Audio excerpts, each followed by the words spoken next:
teachers and all dear friends, Assalamu alaikum. Respected sir, the topic which concerns my discussion is the culture and current affairs of Sindh.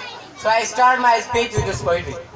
मुडा ढजा डूंगर कटे जा वाटा अछाई मुडा ढजा डूंगर कटे जा वाटा अछाई उन वाट ता गुजरी त मुखे याद कंदो कर हर जाए जदो जहद हर जा खोड़ में शामिल कमकार खां विरची त मुखे याद कंदो कर जो सबक सचाई जो ॾिनो आहे मुराशिद सो सबक जे समझी त मुखे याद कंदो कर. Respectable sir, Sindh is a land of Sufis, the seat of an ancient civilization, the land of the great Sufi poet Hazrat Shah Abdul Latif Bhitai and Sachal Sarmas. The spirit of Sindh's culture had always considered love of humanity, peace and harmony.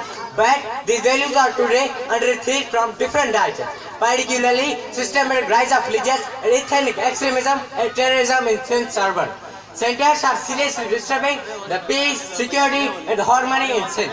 Respectable sir, this is the direct consequence of uncontrolled and systematic migration from inside and outside Pakistan, which has resulted in innumerable social problems and rise in all sorts of crime. Respectable sir, in terms of natural and economic resources, Sindh is the richest province of Pakistan, but the people of Sindh remains amongst the poorest. Karachi is the capital city of Sindh, which is the financial nerve center of the country Pakistan. It is the largest airport and seaport. It is the largest producer of oil and natural gas.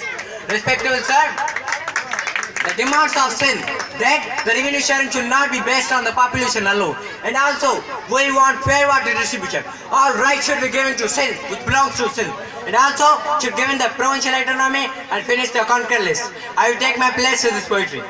चमन चमन में चिटरिया मेहंदी चमन चमन में चिटरिया मेहंदी हजार मंजर हिसाब कोने निहार थोरो बहार मक्तल रुगोई गाड़ो गुलाब कोने चयोसी जेको चपन ते आयो तिरिये ते पंहिंजी सिसी नचाए सिरी लिकाइण गिची बचाइण असां पढ़ियो सो निसाब कोने.